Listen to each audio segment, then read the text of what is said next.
What's up, peeps? Archie here, and yeah, I guess I should put on my official teacher's outfit. You ready for this? This is going to be my teacher's outfit from here on out as we go into these writing advice streams. You ready? Bam. There we go. I am now officially a teacher. I have put on my glasses. Please state your presence. Let your presence be known. I don't want any interruptions when it comes to late students, you know? I don't want anyone just strolling in and being like, oh, I just got here. It's like, you're supposed to be here on time. You need perfect attendance. If we don't get perfect attendance, this class does not get a pizza party at the end of the year. I really want that pizza party for myself. Anyway, today we are focused on punctuation. As you see, there is a big list of examples noted on the board, but there are more of them. Without further ado, let us dive right in. And oh boy, you are going to be so excited about this. Look at this transition. Are you ready for it? You're not ready for it. Va-bam. Wasn't that so cool? Maybe it's just me being easily impressed, but oh my god. There's a thing where you can morph the letters around. It's so good. It is so good. I saw that and I was like, oh, I am using that. I am using that from here on out. That is my transition. That is exactly how I transition between slides. Anyway, cool letter magic aside, what is punctuation? Well, the definition, according to Wikipedia, punctuation marks are marks indicating how a piece of written text should be read silently or aloud and consequently understood. And as you can see, we have quite a few examples. We have 14 total punctuation marks that we are going to be going over. There are the period, the question mark, the exclamation point, the comma, the colon, the semicolon, dash, hyphen, brackets, braces, parentheses, apostrophe, quotation marks, and ellipsis. Let us continue on. Froosh! Let's start with the period. We have a period, and as a bonus, we're also going to look into the ellipsis, because that's basically just more periods. This is a period. It's a little dot. And what's this dot do? It stops a sentence. Yeah, they just stop a sentence. They are your basic, everyday, end of a sentence punctuation mark. But 3 periods make an ellipsis. So what an ellipsis does is it is used to omit superfluous writing or words that can be understood through context clues. Also, the plural for ellipses or ellipsis is ellipses, and that is not to be confused with ellipses, which is also the plural for the shape ellipse, which is this oval right here. The ellipsis is a punctuation mark with dots, and an ellipse is an oval, and it's not related to punctuation whatsoever.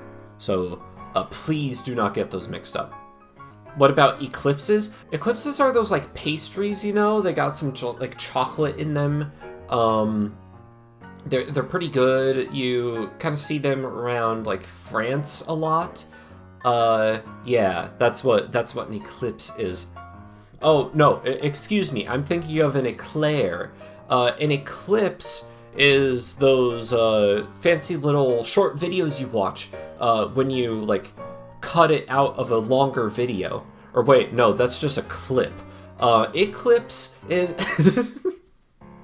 Anyway. Next we get to the question mark. The question mark ends a question. That's about it. I don't know what else you're expecting. Moving on to bam, exclamation point. One of my favorite punctuation marks, just because it adds a lot of emotion to whatever you are saying. Exclamation points end a sentence but show more emotion, namely excitement, fear, surprise, awe, just anything that shows like an emphasis in what is being said. Also, exclamation marks can be combined with a question mark and make an interrobang. It's a very fun word. Please do not get any ideas from it. But yes, an interrobang. It shows both surprise and confusion at the same time, or anger and frustration, but very loud anger and frustration, you know? However, just to make sure that you all know this, please keep this in mind, interrobangs are not considered formal and should not be used in any professional writing. It's very unfortunate that it's true, but it's true. You should not use it if you're like writing literature. You shouldn't use it if you're writing like an essay or anything like that.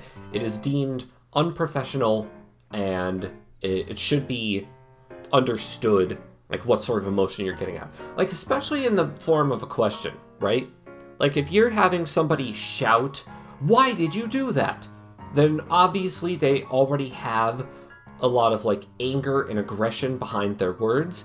You don't need to emphasize it with an exclamation mark. Also, speaking of exclamation marks also, I said also twice in that sentence. I would like to point out a certain thing I've noticed about exclamation points in particular, and that is I believe they are a very good indicator of, especially on magazine covers, whether or not you're reading something that is gossipy or tabloid. I feel like a lot of tabloid magazines love to use exclamation marks. They absolutely love exclamation marks, and it's because it denotes excitement. It's like, oh, it intrigues the reader. Oh my god, Jessica Alba's going out with somebody new, and they're getting married in a week? What? And oh, someone else was caught cheating on this person, and oh, there's a secret discovery about how to do your makeup that will make you age less? Like, if you see a lot of exclamation points along with all of those claims, chances are it's tabloid. And it's very fitting that there is a magazine, I don't want to name them because I don't want to get like defamation lawsuits. You know how magazines are with their scouring Twitch for anyone bad-mouthing them. But there is a magazine that has an exclamation mark in their name. So like, they're already halfway there. Alright, on to the comma. The comma is a very common piece of punctuation. You see it in a lot of different uses. So, what are those different uses? Commas put pause in a sentence and separate ideas. And what are these separate ideas, maybe? Well, let's go over these examples. The first example is direct address. If you are addressing someone directly, you say their name and add a comma afterwards. Or if it's in the middle of a sentence, you do it before and after. So in this example, Archie, did you eat my snacks? Okay, there's the direct address. 2, separate complete sentences. Like this. I just bought those yesterday and they're already gone. It also lists items. You ate all the chips, cookies, and gummy worms I got for my children.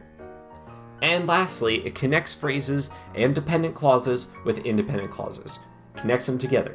So, if you don't get more snacks right now, I will strike you down. So as you see, I am afraid to go back to my apartment after school today. But also, this is a very important example, actually, because if we did not have this this comma right here, the first part of the sentence would not make sense. It would just say, if you don't get me more snacks right now, and then it would trail off. There is a subject and there is a verb, and it's got all the makings, but it doesn't go anywhere. It's not a complete coherent thought. And that's why it needs to be combined with the independent clause of I will strike you down, which is both a full sentence and a very full and accurate threat. Help me. Let's move on to the colon. Colons have 3 primary uses: colon, introducing things, linking independent clauses, and emphasizing subjects. See what I did there? Colons can be very impressive when used correctly. English teachers are always on the lookout for examples of students utilizing their knowledge. See, again there, where you linked independent clauses. Ain't that nifty? Now, a little bit of a side note, we are going to be running into another piece of punctuation that also connects independent clauses. However, colons do it in a bit more of an abstract way. But anyway, we'll get to that. You can probably guess what'll happen if you don't know how to use colons. Nothing really, but still. And that is the last example, emphasizing subjects. See how they're all used in a different way? Isn't that cool? I'm so good at this like teaching thing. Oh my god. Anyway, I have a colon. Yeah, we do have colons. We have colons. We have punctuation marks inside of ourselves right now. Ain't that crazy? But if you've had surgery on your colon, you might instead have a semicolon. Haha, I definitely didn't take that joke from Malcolm in the Middle. Semicolons are also things that link independent clauses together, but semicolons are more closely related.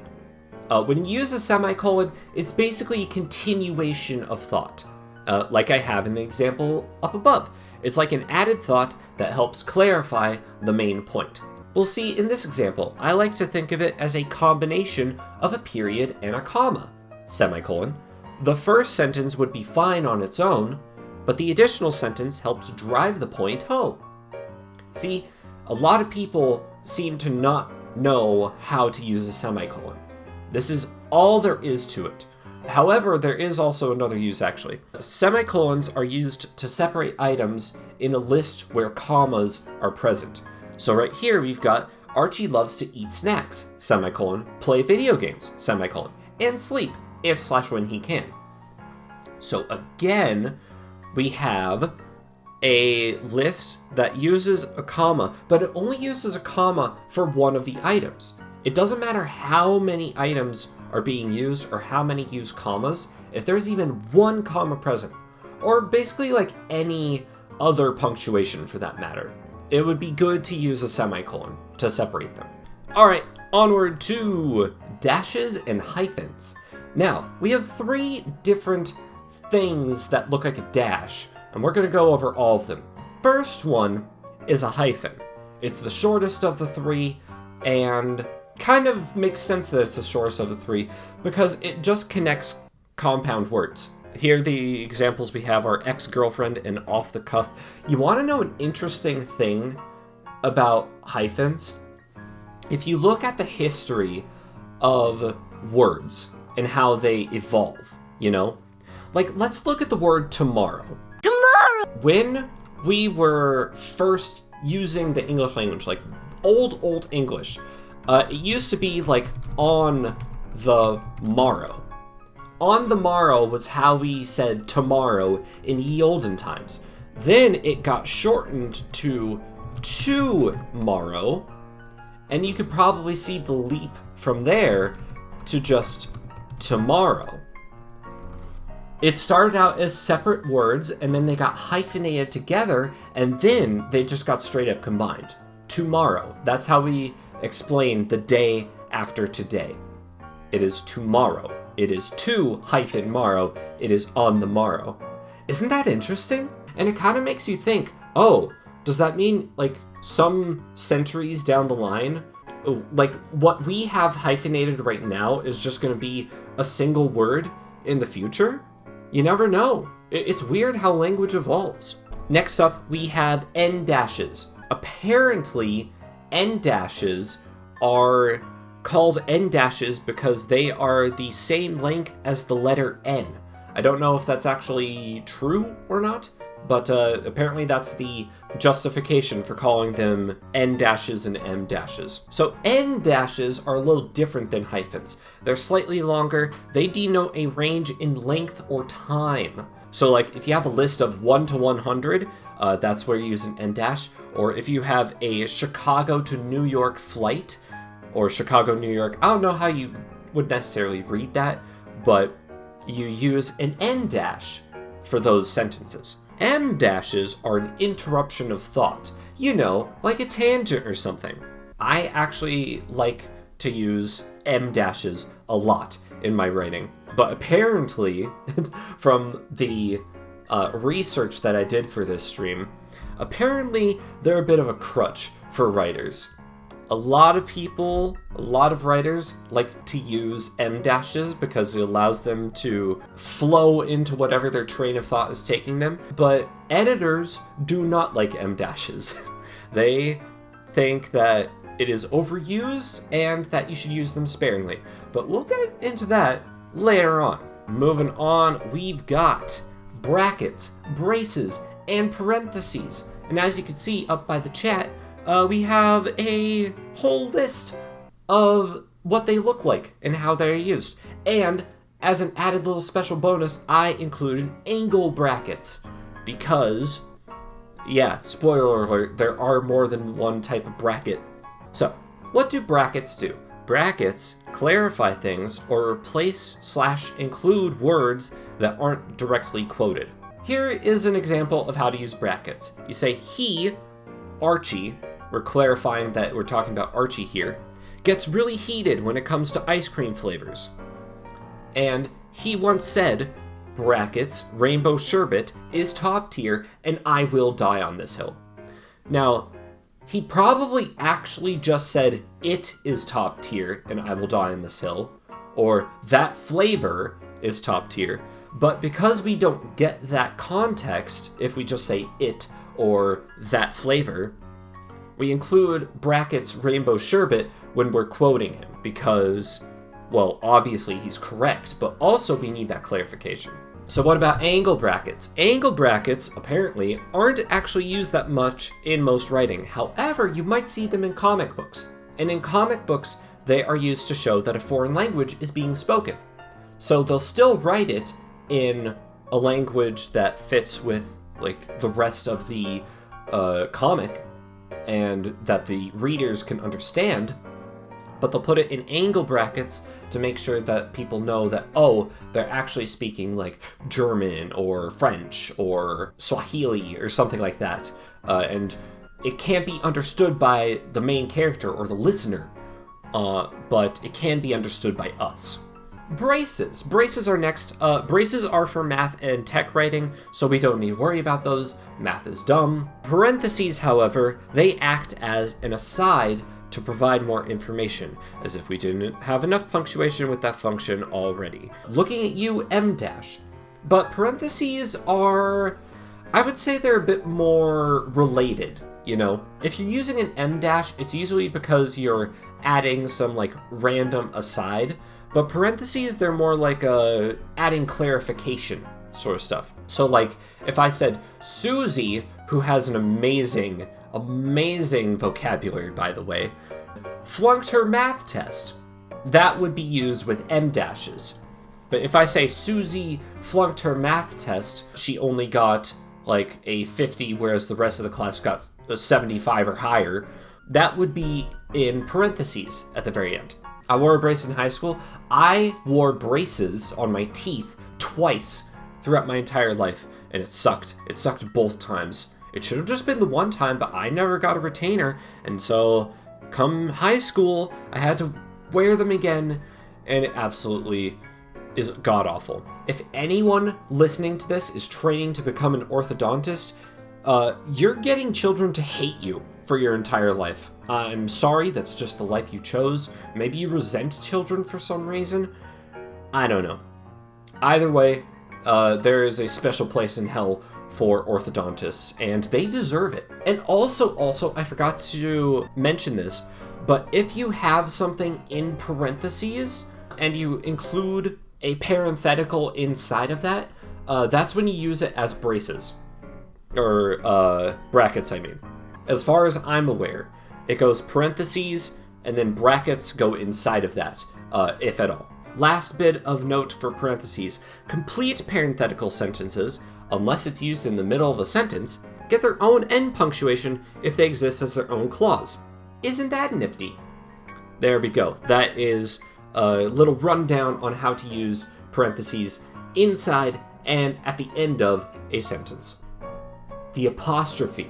Apostrophes show that a letter or group of letters has been omitted. In short, they aren't there anymore, instead of are not. They aren't. You see? They can also show possession, like Archie's snacks, or pluralized lowercase letters, like dot your I's and cross your T's.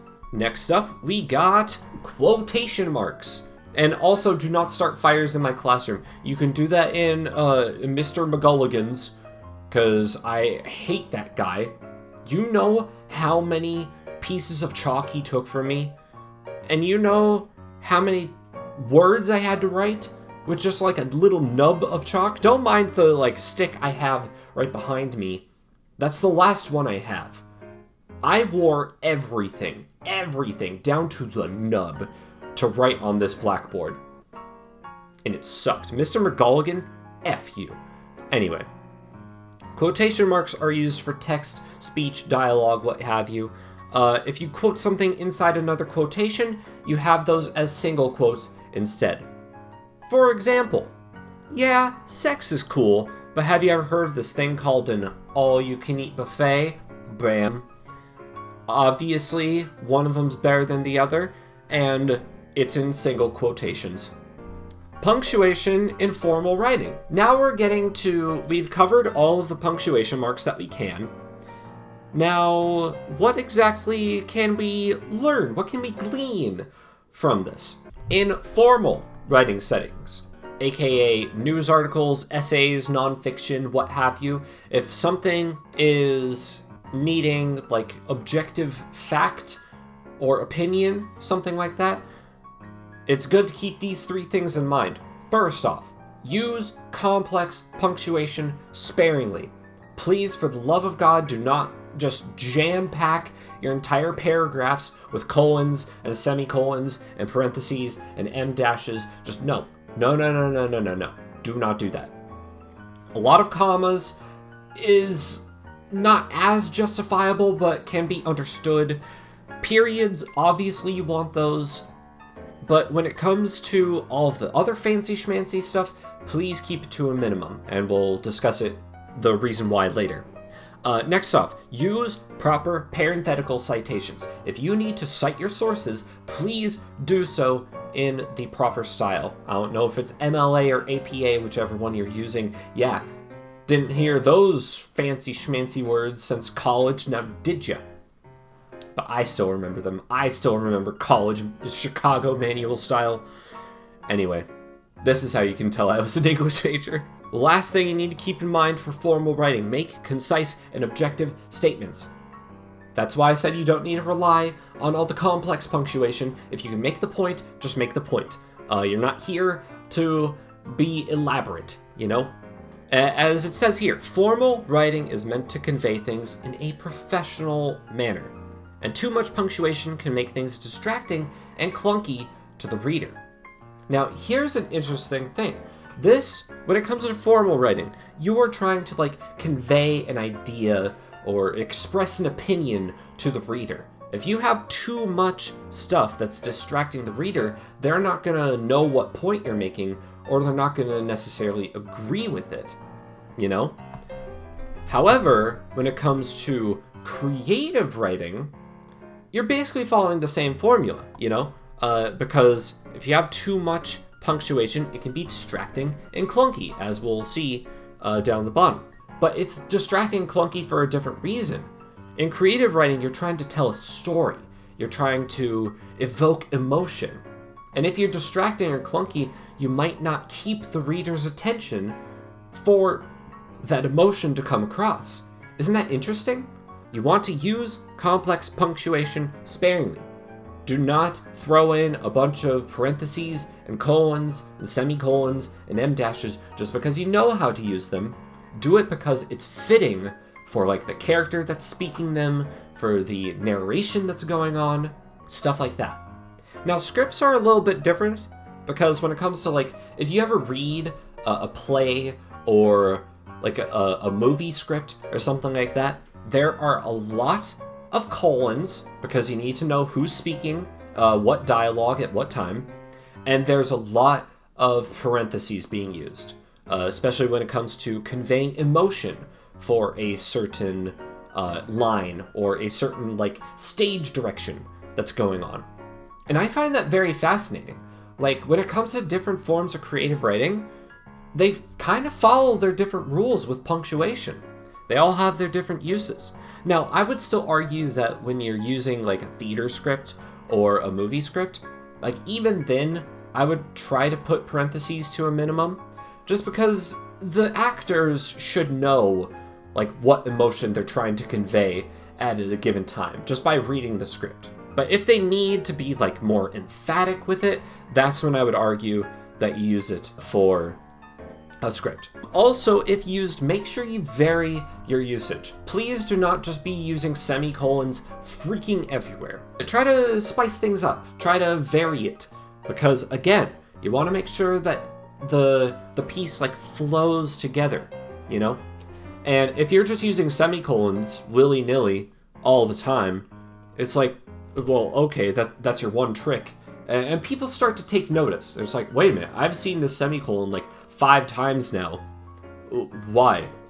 You know? Stuff like that. It can be distracting to the reader, and it can take them out of the story, it can take them out of the moment. And yes, be mindful of pacing. I think a very interesting thing when it comes to punctuation in creative writing is that it has a lot of flexibility. You know, it's called creative writing for a reason, because you're supposed to get creative with it. And I think you especially see this in a lot of fiction, in a lot of poetry, especially in poetry. You see a lot more usage of different punctuation because they convey different things in different ways. And depending on how they're used or who uses them, it can tell you more about the character, it can tell you more about the narrator, it can tell you more about the scene going on. Like, just because you're not supposed to use run-on sentences does not mean that authors don't. You can still find examples of run-on sentences in, like, even the most prolific of writers, you know? And it's because those run-on sentences can be used to, like, convey confusion or urgency or things like that. If you have somebody that's running through the woods and trying to dodge a serial killer, and they're trying to find which way to go, but they don't know which way to go, and which way was where they came from, but oh no, they hear noises off to the right. See, that's a run-on sentence, but it shows like confusion and urgency. Anyway, let's look at some examples of what punctuation can do, especially when it comes to poetry. Because, as I said, you need to be mindful of the pacing that occurs when it comes to using your punctuation. When it comes to punctuation in creative writing, specifically poetry, we're going to see 2 different examples of a poem that uses punctuation and what that sounds like to the ear, and a poem that has no punctuation, and we're going to see what that looks like. Specifically the pacing of poetry, because it is very, very interesting. This is Who Has Seen the Wind by Christina Rossetti. Who has seen the wind? Neither I nor you. But when the leaves hang trembling, the wind is passing through. Who has seen the wind? Neither you nor I. But when the trees bow down their heads, the wind is passing by. Very short, but you can sort of hear how there's a different length of time with the pauses between a question mark, a period, a comma, a colon, and even a line break. A line break has its own sort of pause in the poetry. Isn't that interesting? So now let's try a poem without punctuation, very fittingly called Without by Donald Hall. We live in a small island stone nation without color under gray clouds and wind, distant the unlimited ocean, acute lymphoblastic leukemia without seagulls, or palm trees without vegetation, or animal life, only barnacles and lead-colored moss that darkens when months do. Hours, days, weeks, months, weeks, days, hours. The year endures without punctuation. February without ice, no winter sleet. Snow melts and recovers, but nothing without thaw. Although cold streams hurtle, no snowdrop or crocus rises. No yellow, no bright leaves of maple without autumn. No spring, no summer, no autumn, no winter, no rain, no peony thunder, no wood thrush. The book is 1,000 pages without commas, without mice or maple leaves, windstorms, no castles, no plazas, no flags, no parrots, without carnival or the procession of relics, intolerable without brackets or colons. Silence without color, sound without smell, without apples, without pork to rupture gnash, unpunctuated, without churches uninterrupted, no Orioles, ginger noses, no opera, no without fingers or daffodils or cheekbones. The body is a nation tribe dug into stones, assaulted white blood broken to fragments. See? Isn't it interesting how just having a lack of punctuation can have, like, such an impact on how it's read, on how it's spoken. And hearing the differences there, it reads as a run-on sentence, but it also sounds so, like, interesting. It intrigues you. I can't even, like, describe how it feels to even just, like, read that, to hear it. Like, if you have it without punctuation, I can imagine that what I said just, like, kind of ended up being an assault on the mind, you know? Because it's just one word after another, bashing into your brain. But in some ways, that can be exactly what the poetry is trying to accomplish. As we can see, when it comes to a line break, a stanza break, oh, that's what I forgot to include. Well, we'll see in the next slide. The next slide I have is, how long is each punctuation mark? How much of a pause do you have between certain letters, certain words, with different pieces of punctuation? I have this personal list, but it might not be the same for everyone. Some people might see a semicolon as having a longer pause than a period. You never know. It just depends on who's reading the poem. For me, it goes apostrophe, hyphen, and dash. Those are the shortest ones. You don't even, like, register them as a pause. Then you got quotation marks, comma. There's a little bit more of a pause there. Brackets, braces, parentheses. They're basically the same. They functionally, at least. Semicolons, then colons, then periods. Periods are full stops, so that's where you stop the sentence. Question marks and exclamation points, basically a period, but they have a little bit more an emotion behind them, so they deserve more of a pause to let that emotion sink in more. Then the ellipsis, because you're trailing off. And then the line break is supposed to say stanza break instead. If you have a stanza, a full section of poetry, and you're breaking that off and starting a new section, that's a stanza break. That's the longest pause that you have in whatever you're reading. Line break, I would probably put it, like, maybe on the same pace as a semicolon. Yeah. I think so. Basically, what I'm trying to say is that everyone has their own order for how to read poetry. If you want to kind of experiment with how you read your poetry or how you write your poetry, keep this in mind when it comes to your writing. And not only just your poetry, but also with your prose. If you're writing any, like, novels or short stories or stuff like that, keep this stuff in mind, because people are going to be reading this. And if they have the chance to read this, there's a chance that they're reading it out loud as well. And you want to make sure it sounds fluid. You want to make sure that your ideas are coherent to the ear as well as the eye. Very, very famously, if anyone knows the poet Gertrude Stein, I had to do, like, a whole presentation on her back in high school, and she very notoriously hated the question mark. And she had a whole poem ranting about the question mark, because she's like, it's understood that a question is being asked because I say the word how or what or who at the very beginning. And if I have that, why do I need a question mark? Period. Like, she would end her questions with a period instead of a question mark because she was making a statement, both literally and metaphorically. I'm not necessarily in agreement with her, but, you know, I'm also not a famous / dead poet, so who am I to judge? But yeah, that's it. Here are the sources, because I believe in citing by sources. The first ones are all links to different websites that I used for information and research, and all the images that I used also have their own links. We have officially wrapped up class. Bam.